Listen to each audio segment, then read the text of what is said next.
अंजू और सुरेश काफ़ी दिन से रिलेशनशिप में थे। दोनों एक दूसरे के लिए काफ़ी इम्पॉर्टेंट थे। दोनों का प्यार ऐसा था मानो दो शरीर और एक जान हो।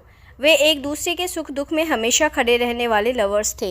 अंजू सुरेश को उतना ही प्यार करती थी जितना कि सुरेश अंजू से। अंजू के जन्मदिन पर ही सुरेश की गवर्नमेंट जॉब लगी। इससे सुरेश खुशी से पागल हो गया था। उसे अंजू को बर्थडे विश करने का टाइम तक नहीं मिला। उधर अंजू भी बर्थडे विश का वेट करती रही और कॉल पर कॉल करती रही, लेकिन सुरेश ने फ़ोन ही नहीं उठाया। अंजू को लगने लगा ज़रूर कुछ गलत हुआ है, नहीं तो सुरेश आज के दिन हर हाल में कॉल करता और मेरे बर्थडे पर गिफ्ट देता।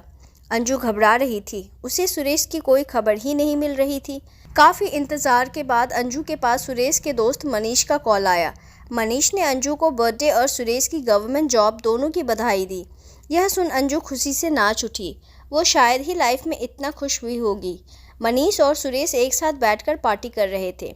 इतने में अंजू भी आ पहुंची और सुरेश को गले लगाकर बधाई दी, लेकिन सुरेश ने कोई खास प्रतिक्रिया नहीं दिया। उसका बदला एटीट्यूड देखकर अंजू को बहुत हर्ट हुआ। अब धीरे धीरे सुरेश अंजू से दूर होने की कोशिश करने लगा, लेकिन अंजू की अंतरात्मा कभी गवाही नहीं देता था कि उसका सुरेश उसके साथ ऐसा कर सकता है। समय बीतता गया, सुरेश के स्वभाव में परिवर्तन आता गया। अंजू और सुरेश को प्यार से बात किए काफ़ी वक्त हो गया था। अंजू को लगने लगा कि अब सुरेश मुझे छोड़ देगा।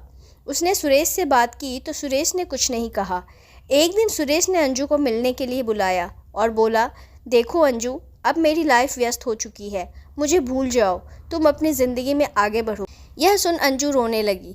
उसने कहा, आखिर आपका वो प्यार कहाँ गया, वो वादे कहाँ हैं? साथ जीने मरने की कस्में खाई थी हमने, कहाँ गए वो वादे? अंजू रोती जा रही थी और वहाँ से जाने को तैयार ही नहीं थी। सुरेश परेशान हो गया। वह कैसे भी करके अंजू को समझाया, लेकिन अंजू उसके व्यवहार को देखकर दंग रह गई थी। वह सुरेश से शादी करने को कहने लगी। सुरेश शादी के लिए कुछ वक्त देने को कहा तो अंजू मान गई। एक दिन सुरेश ने अंजू को रात में किसी होटल में मिलने के लिए बुलाया। अंजू खुशी से झूम उठी। उसे लगा सुरेश अब भी उससे उतना ही प्यार करता है जितना कि पहले करता था। सुरेश को खुश करने के लिए उसने उसका ड्रीम आईफोन खरीदा और सुरेश के दफ्तर के पास रात 8 बजे पहुंच गई। इधर सुरेश के दिमाग में कुछ और ही चल रहा था। वो अंजू से पीछा छुड़ाना चाहता था, इसलिए उसने अंजू को मारने के लिए कुछ गुंडों को सेट किया था। गुंडे अंजू को उठा ले गए, उसके साथ बदसलूकी की और उसे जान से मार दिया।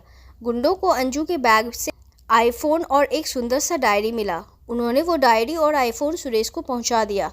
सुरेश डायरी पढ़ने लगा।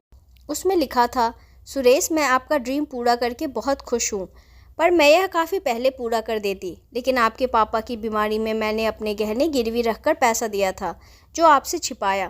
प्लीज़ मुझे माफ़ कर देना। आज हमारी और आपकी फ़र्स्ट नाइट है। आज आपकी बाहों में सबसे ज़्यादा सुकून मिलेगा। इतना पढ़कर सुरेश के होश उड़ गए और उसी फर्स्ट नाइट में खुद सुरेश ने भी खुदकुशी कर ली।